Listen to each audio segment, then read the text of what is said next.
नमस्कार. थर्ड आयमध्ये आपल्या सर्वांचं स्वागत. स्थानिक स्वराज्य संस्था कधी होतील आणि कधी नाही, हा एकच प्रश्न स्थानिक पातळीवर काम करणाऱ्या सर्व नेत्यांच्या मनामध्ये गेल्या कित्येक दिवसापासून सतत तोच प्रश्न त्यांच्या मनामध्ये होता. परंतु सुदैवाने अगदी काही दिवसांवर आता स्थानिक स्वराज्य संस्थेच्या निवडणुका होत आहेत आणि स्थानिकच्या नेत्यांना आता न्याय मिळणार आहे. ते आता या निवडणुकीला सामोरे जाणार आहेत आणि जनतेची जास्तीत जास्त सेवा करून जास्तीत जास्त आपल्या भागाला न्याय देणार आहेत. अशावेळी या नेत्यांच्या मनामध्ये नक्की काय असतं किंवा हे कोण नेते आहेत, तर हे मतदारांपर्यंत गेलं पाहिजे, मतदारांना समजलं पाहिजे. यामुळे आपण स्थानिक नेत्यांच्या भेटीला किंवा स्थानिक नेत्यांची ग्रेट भेट ही जी काही सिरीज चालू केली आहे त्यामध्ये आज आपल्यासोबत आहेत प्राध्यापक युवराज मगर सर. शिक्षण क्षेत्रामध्ये काम करत असतानाच राजकीय क्षेत्रातही त्यांचा एक पाय आहे आणि तो नुसता नाही तर तो खंबीरपणाने ते रोवून उभे आहेत. सामाजिक कार्य असेल, शैक्षणिक कार्य असेल, राजकीय कार्य असेल, या कार्यांनी मनुष्याच्या जीवनाला विकसितता प्राप्त होते किंवा मानवी जीवन विकसिततेकडे निघून जातं. जो समाज या प्रमुख गोष्टींकडे दुर्लक्ष करतो त्याचे कधीही विकास होत नाही. त्यामुळे मी फारसं बोलणार नाही आहे. आपण आपल्या भावी नेत्यांना, भावी पंचायत समिती सदस्यांना भेटणार आहोत. मी जास्त वेळ न घेता प्राध्यापक युवराज सर, नमस्कार. नमस्कार. काय म्हणते निवडणूक? बस निवडणूक छान आहे आपली. आता तर सुरुवात झाली. नगरपालिकेचे जे समजा आता काही आचारसंहिता लागू झाली, बरोबर. तर काही दिवसामध्येच स्थानिक स्वराज्य संस्था, पंचायत समिती आणि जिल्हा परिषदेच्या आचारसंहितेचं एक शासनामार्फत बायलॉग बाहेर निघेलच, नोटिफिकेशन जाहीर होईल. काय मग तुम्ही कुठे भरताय फॉर्म यावर्षी? जिल्हा परिषद? आता कसं आपल्या केस तालुक्यामध्ये जवळपास 7 जिल्हा परिषद सर्कल आहेत आणि प्रत्येक जिल्हा परिषदेच्या खाली 2 पंचायत समिती गण आहेत. त्या पंचायत समिती गणामध्ये आणि जिल्हा परिषद गणामध्ये ज्या त्या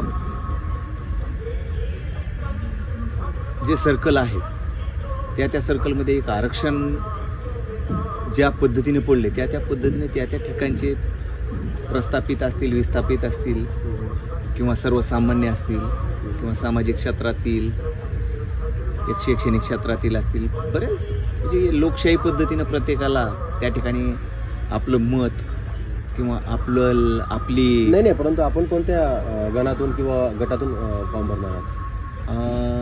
माझा विचार आहे, माझं स्वतःचं गाव आहे चिंचोली माळी. बरं, चिंचोली माळी या गणामध्ये प्राध्यापक युवराज मगर सर मतदारांच्या भेटीला जाणार आहेत किंवा त्यांना ते मत मागणार आहेत किंवा ते उभे राहणार आहेत? अच्छा. आणि पक्षाकडून की अपक्ष? तसं काही पक्षाचा आणि अपक्षाचा विचार नाही केलेला, पण मी ज्या पक्षामध्ये कार्य करतो त्या पक्षाशी मी बांधील आहे आणि त्या पक्षांनाच मी तिकिटाची सुद्धा मागणी करणार आहे. त्यांनी जर संधी दिली तर पक्षासाठी आपण कार्य करत आलेलो आहोत, पुढं करत राहणार आहेत आणि पक्षानं संधी दिल्याच्या नंतर आपण त्या पद्धतीनं त्यांना पक्षाला कुठं गालबोट लागणार नाही या पद्धतीनं मी माझी चिंचोली पंचायत समिती जी आहे ती आहे पुरुष ओपन. तर ओपन पडलेली आहे म्हणून मी त्या ठिकाणी माझं नशीब त्या ठिकाणी आजमावायचा विचार करतो माझ्या पक्षाच्या माध्यमातून. पण पक्षश्रेष्ठी काय विचार करते हे आदरणीय आमचे पक्षाचे जिल्ह्याचे खासदार, कारण त्यांच्यावर सर्व जबाबदारी आहे. मग आदरणीय बीड जिल्ह्याचे जे बाहुबली खासदार म्हणून ज्यांची ओळख आहे, आदरणीय बजरंग बाप्पा सोनवणे यांच्या माध्यमातून प्रत्येक सर्कलमध्ये आणि प्रत्येक गणामध्ये तेच उमेदवार सुचवतील आणि त्या उमेदवाराची पार्श्वभूमी, त्याची मतदाराबरोबर किंवा शैक्षणिक क्षेत्रामध्ये असेल किंवा सामाजिक क्षेत्रामध्ये ते निवडून देणार आहेत. परंतु संपूर्ण केस तालुक्यामध्ये अशी चर्चा आहे, कारण कालच्या विधानसभेला आम्ही पाहिलं, कालच्या लोकसभेला आम्ही पाहिलं की प्राध्यापक युवराज मगर सर हे खासदारांच्या अत्यंत जवळचे म्हणजे नात्याने वगैरे नाही तर थोडं टेक्निकली काम करणारे म्हणा किंवा जास्त जनसंपर्क असणारे म्हणा, म्हणून तुमची चांगली चर्चा आहे. आणि साठे साहेबांचं तर आपण प्रत्यक्ष किती मोठ्या प्रमाणात काम केलं ते आम्ही सर्वांनी पाहिलेलं आहे. त्यामुळे आम्ही असं सुयश चिंतितो की आपल्याला पक्षाकडून तिकीट मिळणार आहे आणि आपण आता सामोरे जाणार. परंतु तत्पूर्वी आम्हाला हे जाणून घ्यायचं आहे की आता भरपूर नवे तरुण आहेत. हे 2025 आहे आणि गेल्या 20-22 वर्षांचा किंवा 18 वर्ष पूर्ण झालेला तरुण आता समोर येणार आहे आणि त्यांना नव्यानेच प्राध्यापक युवराज मगर कदाचित समजणार आहेत किंवा आपल्या कामातून त्यांना समजत असेलही. तरीही आम्ही जर असा प्रश्न विचारला की आपली शैक्षणिक पार्श्वभूमी काय किंवा राजकीय पार्श्वभूमी काय किंवा आपला राजकीय कारकीर्द हा शब्द थोडा मोठा होईल, परंतु थोडक्यात आपलं राजकीय जीवन किंवा शैक्षणिक जीवन दोन्हीपैकी एक कुठलं प्रिफर करायला अगोदर सांगायला? सर्वप्रथम मी माझं शैक्षणिक जे कार्य आहे आणि शिक्षण क्षेत्रामध्ये जे काम केलेलं आहे आणि शैक्षणिक क्षेत्रामध्ये मी ज्या पद्धतीनं माझं जे शिक्षण झालेलं आहे त्याची पार्श्वभूमी अशी की मी सर्वसामान्य कुटुंबातील एक विद्यार्थी, सामान्य कुटुंबातून जन्म घेऊन एक शेतकऱ्याच्या पोटाला जन्म घेऊन आज समाजासाठी आणि शिक्षण क्षेत्रामध्ये शैक्षणिक धोरणानुसार आणि शिक्षणाच्या माध्यमातून जो छत्रपती शिवाजी महाराज असतील, डॉक्टर बाबासाहेब आंबेडकर असतील, संत गाडगे महाराज असतील, जगतवंदनीय जगद्गुरू संत तुकाराम महाराज असतील, तुकडोजी महाराज असतील, यांच्या विचारानं मी या शिक्षण क्षेत्रामध्ये जे वाङ्मय असेल किंवा त्यांचे जे विचार जे शिक्षण क्षेत्रामध्ये जे की आपल्या पाठ्यपुस्तकामध्ये जे त्यांनी काही लेखकांनी जे काही आपल्याला अभ्यासक्रमामध्ये दिले त्या माध्यमातून मला माझे विचार मला माझ्या डोक्यामध्ये विचार मी प्रखड एक इन्क्लूड केलेले आहेत माझ्या डोक्यात आणि त्यानुसार मी येणाऱ्या काळामध्ये एक या राजकीय क्षेत्रामध्ये त्याचा मला खूप छान असा फायदा व्हायला लागला. नाही म्हणजे एकंदरीत आपलं 10वीपर्यंत शिक्षण कुठे झालं, त्यानंतर आपली पदवी कुठे झाली, त्यानंतर आपण पोस्ट ग्रॅज्युएट कुठे झाला, आता आपण जॉब असं अशा हिशोबाने काय सांगता येईल? हा, माझं 1ली ते 10वीपर्यंतचं शिक्षण माझ्या स्वतःच्या गावामध्ये चिंचोली माळी या ठिकाणी माझी शाळा 1962ची ओपनिंग आहे त्या शाळेची आणि त्या शाळेमधनं खूप चांगले विद्यार्थी घडून खूप मोठमोठ्या किंवा चांगल्या क्षेत्रामध्ये आज कार्यरत आहेत आणि कुणी IAS आहेत, कुणी IPS आहेत, डॉक्टर क्षेत्रामध्ये आहेत, इंजिनिअरिंग क्षेत्रामध्ये आहेत आणि सामाजिक क्षेत्रात पण खूप छान असा त्या शाळेतील विद्यार्थ्यांचा आलेख आहे. पण त्यानुसार मी सुद्धा त्याच शाळेतून एक सर्वसामान्य कुटुंबातून त्या शाळेमध्ये शिक्षण घेऊन माझं 1ली ते 10वीपर्यंतचं शिक्षण कर्मवीर विद्यालय चिंचोली माळी या ठिकाणी कंप्लीट झालं आणि यानंतर मी 11वी आणि 12वीसाठी अंबेजोगाई या ठिकाणी ज्या पद्धतीनं महाराष्ट्रामध्ये पुणे ही विद्येचं माहेरघर म्हटलं जातं तसं आपली मराठवाड्याची अंबेजोगाई ही एक नामांकित शिक्षणासाठी नावाजलेलं शहर म्हणून ओळखलं जातं. त्या ठिकाणी मी योगेश्वरी कॉलेजमध्ये 11वी 12वीसाठी शिक्षणासाठी त्या ठिकाणी गेलो आणि त्या ठिकाणी माझं 11वी 12वीचं शिक्षण कंप्लीट करून मी परत माझं जे ग्रॅज्युएशन कंप्लीट केलं ते first year, second year, third year हे उस्मानाबाद जिल्ह्यामध्ये कळंब तालुक्यामध्ये कळंब या ठिकाणी केलं. त्या ठिकाणी ज्ञानदेव मोहेकर शिक्षण प्रसारक मंडळ यांच्या कॉलेजला मी कळंबमध्ये जवळपास माझे 3 वर्ष ए ग्रुपमधून माझं फिजिक्स, केमिस्ट्री आणि मॅथ याच्यामध्ये मी ती डिग्री कंप्लीट केली आणि त्याच्यानंतर माझं BEd अमरावती युनिव्हर्सिटीमध्ये यवतमाळ या ठिकाणी कंप्लीट झालं आणि माझा MSCचा फर्स्ट पार्टसुद्धा झाला ऑर्गॅनिक केमिस्ट्रीमध्ये. तो बलभीम कॉलेज मराठवाडा शिक्षण प्रसारक मंडळाचं जे बलभीम कॉलेज आहे बीडमध्ये त्या ठिकाणी माझं कंप्लीट झालं आणि ते करत करत मला एक कॉलेजमध्ये काही असे गुण भेटले की त्याच्याबरोबर सामाजिक क्षेत्रामध्ये कसं कार्य करायचं, शैक्षणिक क्षेत्रातून सामाजिक क्षेत्र या दोन्हीची जोड घालून मी आज जवळपास माझ्या केज तालुक्यामध्ये, माझ्या केज मतदारसंघामध्ये जवळपास 148 ते 150 गावामध्ये मी माझी एक गेलेल्या आमदारकीच्या निवडणुकीमध्ये माझ्या पक्षाच्या कार्यासाठी प्रत्येक गावामध्ये जाऊन माझी एक छान अशा पद्धतीची नवयुवक कंपनी आणि वैचारिक कंपनी, विचारवंत असे मी सर्व माझे सहकारी तयार करून माझ्याबरोबर त्यांना सुद्धा, तुम्ही सुद्धा या पद्धतीनं कार्य करून आपल्या गावातील विविध अडीअडचणी असतील, शिक्षण क्षेत्रातील असतील किंवा सामाजिक क्षेत्रातील असतील, त्यांच्याबरोबर तुम्ही काम करून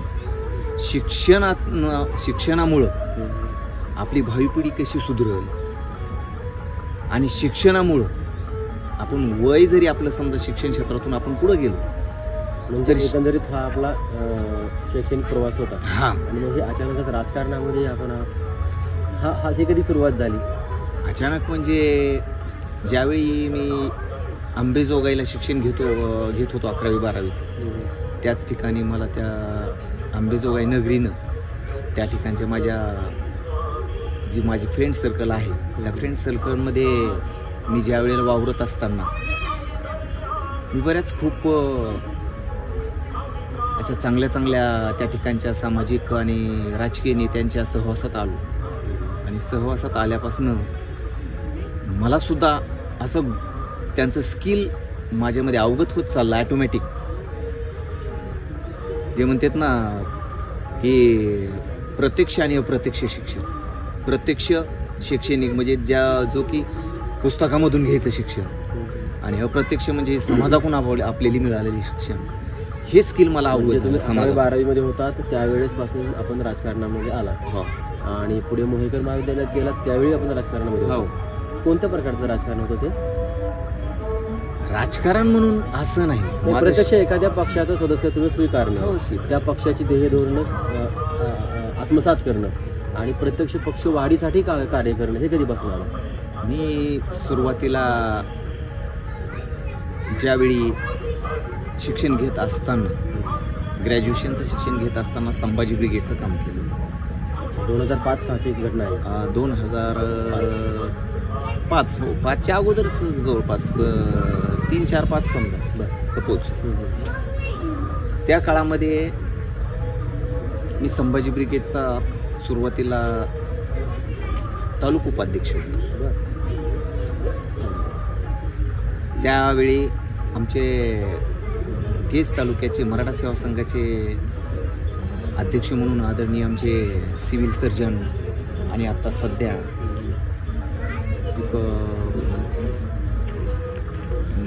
आरोग्य खात्यामध्ये विभागीय डॉक्टर अशोकरावजी थोरात साहेब यांच्या माध्यमातून आपण त्या ठिकाणी कार्य करत होतो. म्हणजे 2005, 6, 7, 8 कितीपर्यंत हे समाज वगैरे? जवळपास 10पर्यंत, 7पर्यंत, 2007. आणि त्यानंतर प्रत्यक्ष या राजकीय पक्षांशी किंवा हे जे राष्ट्रीय पक्ष आहेत नंतर यांच्याशी कधी जोडले गेलात? नंतर काही दिवस मी तालुका अध्यक्ष म्हणून काम करतो ना संभाजी ब्रिगेडचं. बरं. त्याच्यानंतर मी काही दिवस शिक्षण क्षेत्रामध्ये समजा की आपण मी माझ्या माध्यमिक माझं BEd झालेलं होतं, त्यानुसार मी माझ्या व्यवसायानुसार किंवा माझ्या शिक्षकी पेशा किंवा शिक्षकी कार्यामध्ये आपण आला. पवार साहेबांच्या राष्ट्रवादी काँग्रेस पार्टीचं काम कधीपासून सुरू केलं? पवार साहेबांच्या राष्ट्रवादी काँग्रेस पार्टीचं काम म्हणजे मी ज्या वेळेला संभाजी ब्रिगेडचं काम करत होतो त्याच वेळेला त्यांच्या विचाराशी निगडीत म्हणजे फुले, शाहू, आंबेडकर किंवा छत्रपती शिवाजी महाराज किंवा एकूणच महापुरुषांची जी काही विचारधारा आहे ती विचारधारा आपण किंवा त्या विचारधारेचं बाळकडू आपण लहानपणातच घेतलेला आहे आणि आपला प्रवास आहे त्याच दिशेने सुरू आहे. बरं. नाही तरीही एक आपल्या प्रेक्षकांना सांगता येईल असं की या वर्षापासून मी प्रत्यक्ष राजकारणात आहे असं? प्रत्यक्ष राजकारणात म्हणजे पूर्णतः राजकारणामध्ये म्हणजे आपलं स्किल बघून बरं ठीक आहे चला. हां. म्हणजे तुमच्या राजकारणामध्ये आता तुम्ही आहातच, शिक्षण क्षेत्रातही आपण आहातच, आणि आता आपण चिंचोली माळी या गणातून निवडणुकीला सामोरे जाणार आहात. काय काय आव्हानं वाटतात नक्की? आव्हानं काय वाटतात? पहिलं आव्हान म्हणजे पक्षानं आपण निष्ठेनं काम केलेलं आहे. हो, पक्षानं आपला विचार करून त्या ठिकाणी संधी द्यावी. निष्ठा म्हणजे आपण एवढी निष्ठा जपलीत की ज्यावेळी पवारसाहेबांचा पक्ष फुटला घेत होता त्यावेळी आपण आपला स्वतंत्र अस्तित्व टिकवून ठेवलं होतं तालुक्यामध्ये. त्याबद्दल काय सांगता येईल का सर? म्हणजे कसा होता तो प्रसंग एकंदरीत? कारण की 90 लोक एका दिशेने जात आहेत, विशेषतः तालुक्यातील लोक, आणि तुम्ही 10 लोकांना सोबत घेऊन एका दिशेने आपण लढखळत का होईना पण चालत होता. तो प्रसंग थोडक्यात सांगता येईल?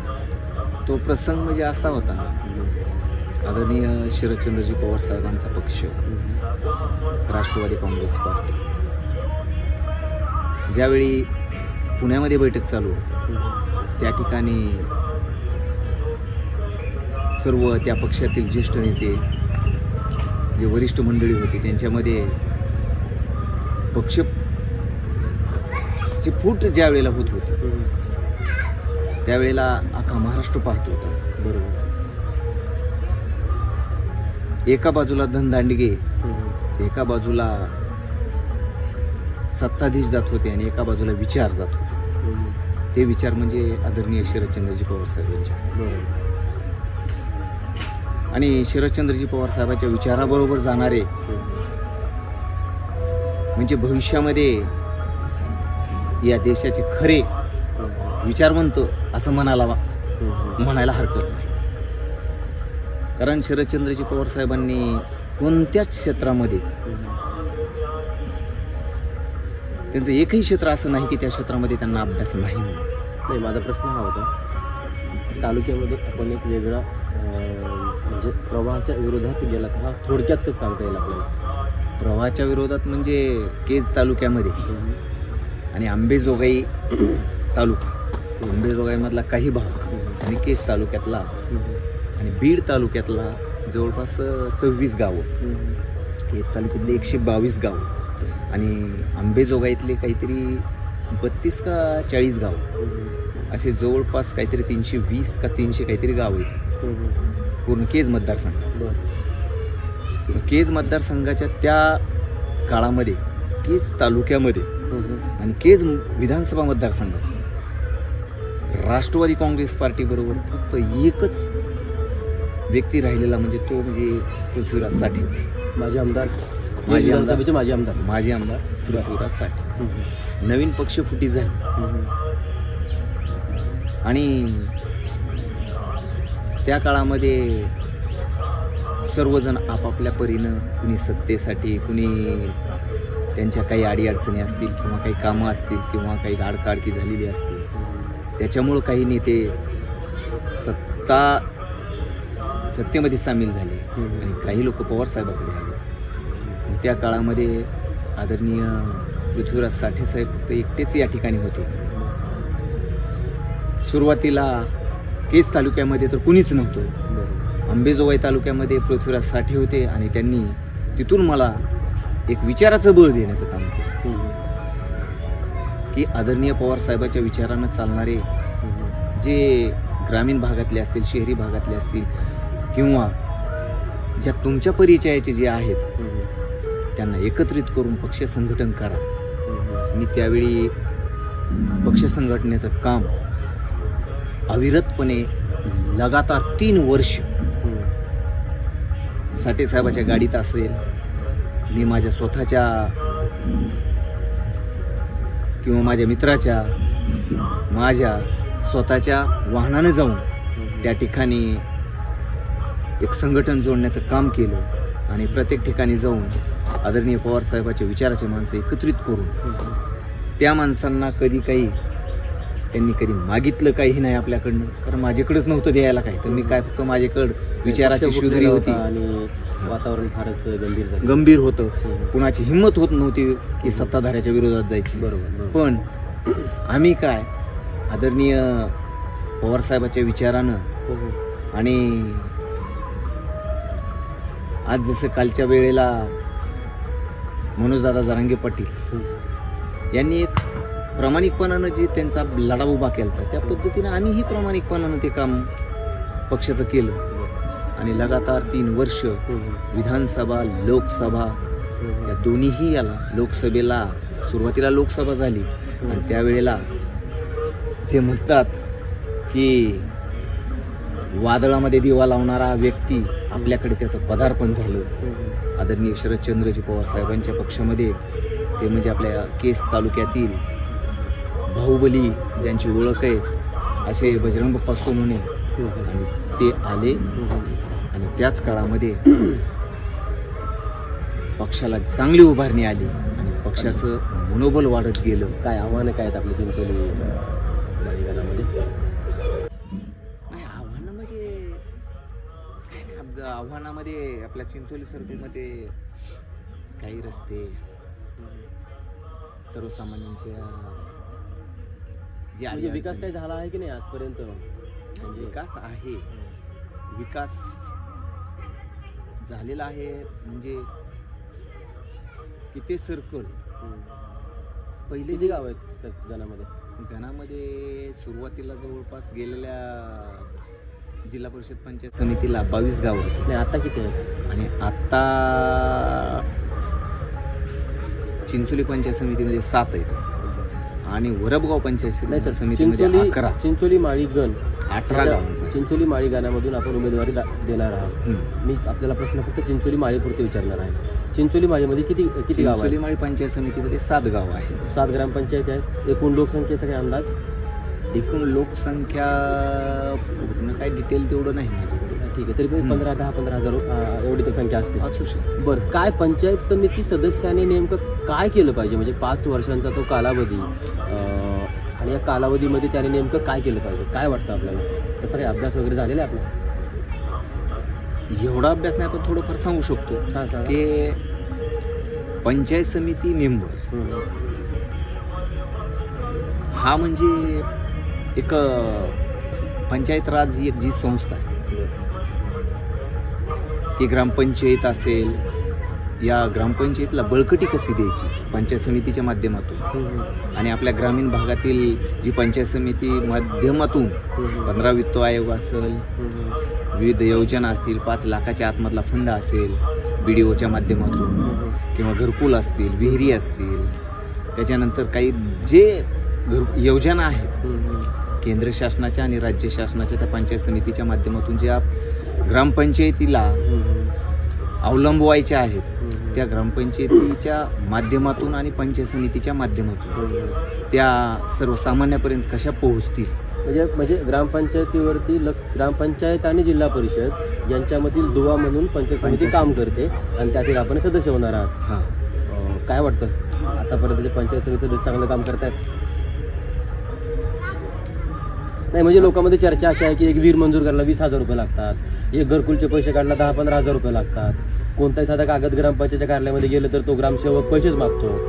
त्यांनी मग काय वाटतं आपल्याला? म्हणजे आहे का सत्य आहे का यामध्ये? काय सत्य म्हणायला काय हरकत नाही कारण सत्य असं चर्चा तर सर्रास समाजामध्ये आहे. बरं, पण आपल्या डोळ्यासमोर असे डायरेक्ट कॅश देणारे नाही, कॅशच देतात ते लोक, ऑनलाईन देत नाही कोणी पैसे. ऑनलाईन देत नाही पण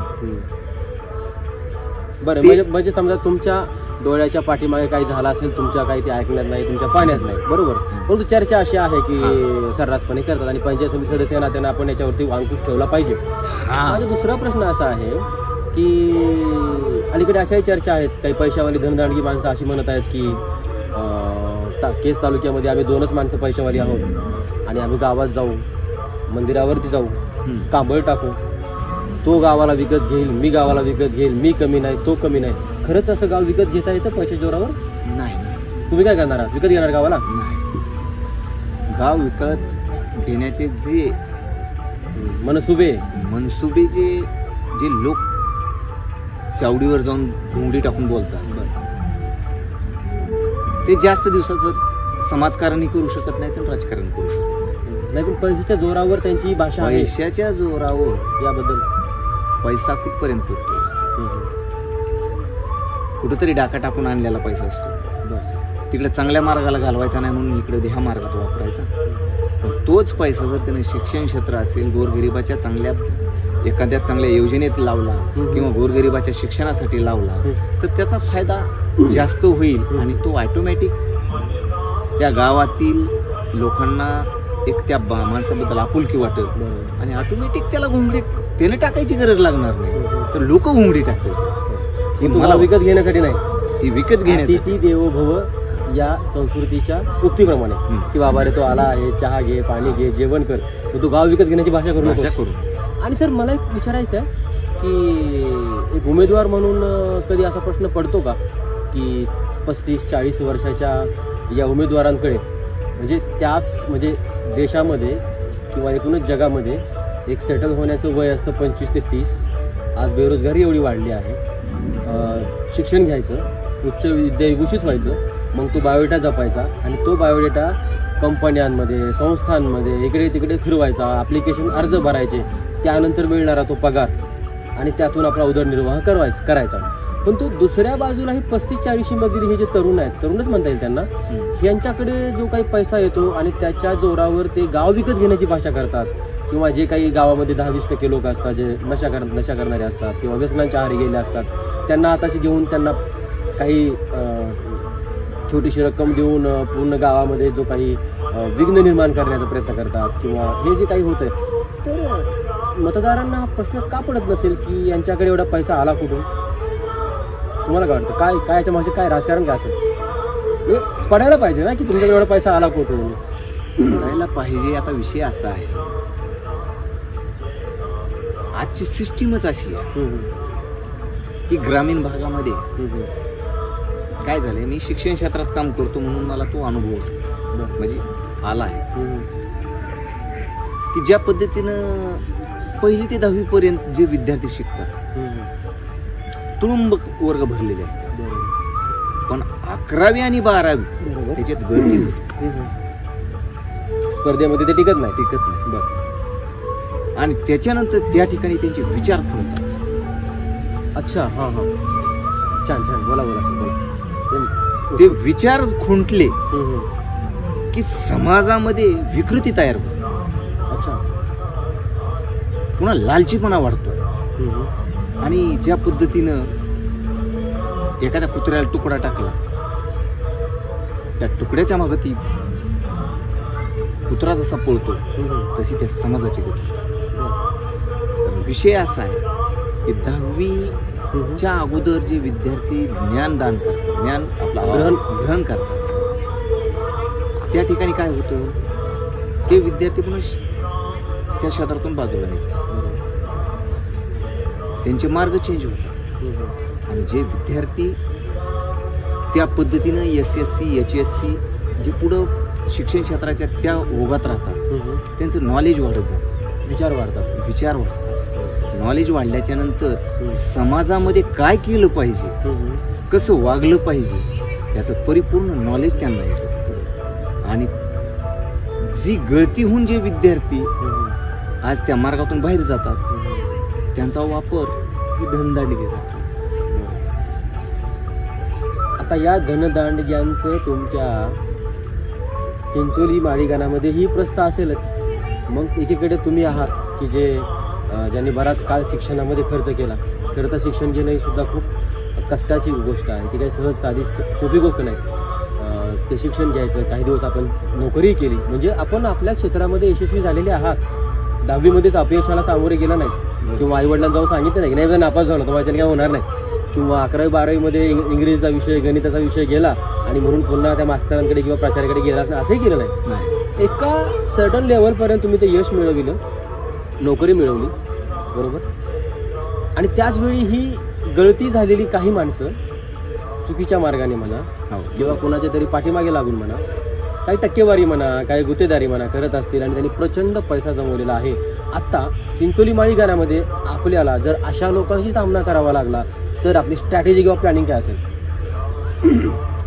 अशी म्हणजे कल्पना करूया की असे लोक समोर आहेत आणि राजकारणामध्ये म्हणजे काय, आता बिहारला इलेक्शन चालू आहे आणि त्यामध्ये जवळपास 70-80 नाही तर 90-95% जे उमेदवार आहेत त्यांची संपत्ती ही करोडो रुपये आहे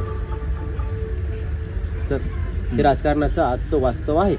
मग अशा वेळी आपण या लोकांना कसं टॅकल करणार किंवा या लोकांशी आपण या लोकांपेक्षा एक पाऊल आपलं पुढचं कसं राहील.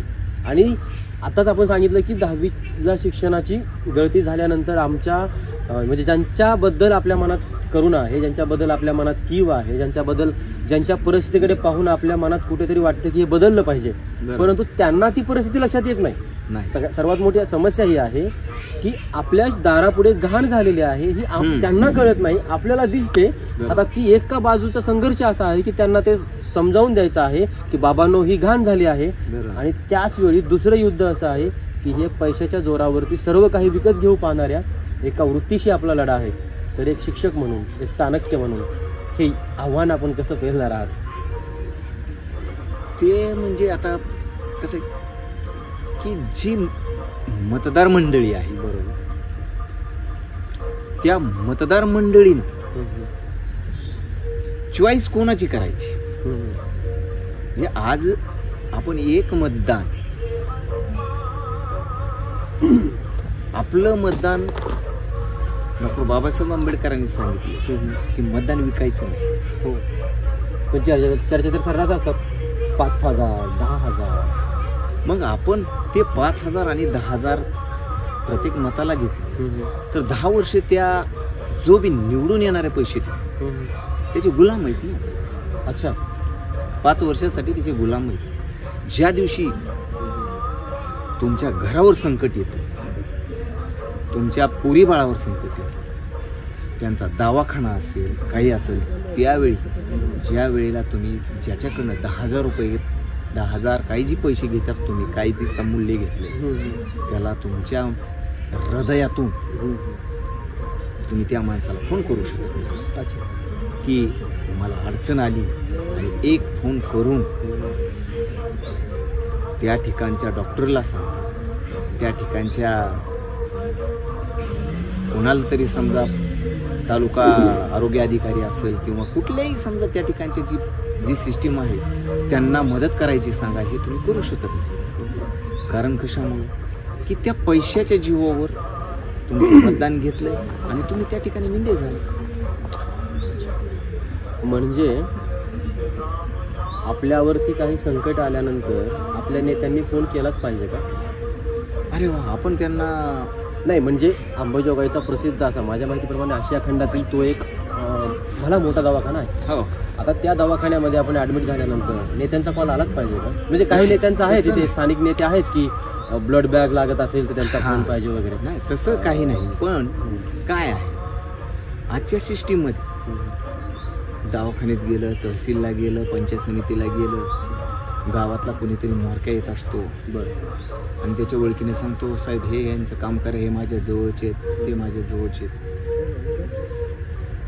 आणि ते सांगण्याचा उपकार फक्त त्या येणाऱ्या माणसावर असतो. मग तो गावात जाऊन 4 जणांना सांगतो की माझं त्यांच्यामुळं काम झालं, ह्यांच्यामुळं काम झालं. अच्छा, मग अशा काही गोष्टी लोकांना सवय लागून काही पैसे घेतल्यामुळे ही माणसं तुमच्या भाषेत मिंदी होतात. माझा प्रश्न असा आहे की हे मिंदेपण हा निवडून आलेला नेता जर चुकीचा वागत असेल, जर तो भ्रष्टाचार करत असेल, गाव पातळीवरती गावातील नागरिकांचा विचारही न करता किंवा विचार न घेता तकलादू काही काम करत असेल आणि बिलं उचलत असेल, तर अशा वेळी ही पैसे घेतलेली माणसं आवाज उठवू शकतात का? का बरं? उठवायला पाहिजे, त्यांनी उठवायला पाहिजे. त्यांच्या एका त्या दिलेल्या मोबदल्यामध्ये ते दबलेले असतात. म्हणजे 5,000 10,000 रुपयामध्ये एखादा माणूस त्याचा आत्मा 5 वर्षांसाठी विकतोय. सत्य आहे, सत्य. वा, सर्वात मोठी गोष्ट आहे की निवडणुकांमध्ये सर्रासपणे पैसे दिले घेतले जातात. 5,000 रुपये 10,000 रुपये हे फक्त म्हणण्याची गोष्ट असते. अगदी 500 पासून 200 300 रुपयांपासून माणसं किंवा विकली जातात किंवा त्यांचा आत्मा विकला जातो, आणि तो 1-2 दिवसांसाठी नाही तर 5 वर्षांसाठी.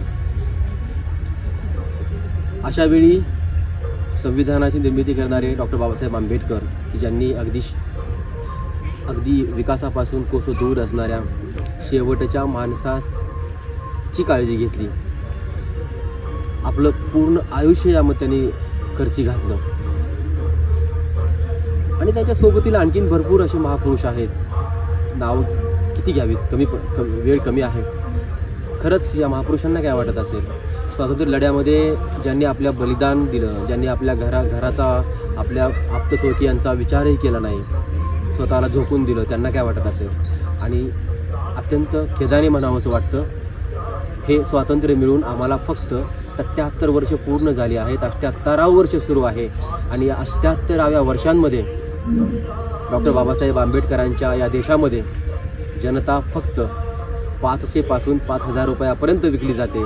लोकशाहीचं भवितव्य काय असेल ही चिंता कुणालाही सतावू शकते किंवा प्रश्न कुणालाही पडू शकतो.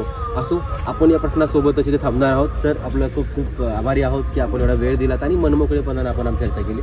खूप खूप धन्यवाद. येस, हार्दिक शुभेच्छा तुम्हाला. आणि तुमच्यासाठी ही निवडणूक अत्यंत सोपी जावी आणि तुम्हाला भरभरून यश मिळावं आणि पुन्हा आपण आमच्या भेटले यावं अशी सदिच्छा.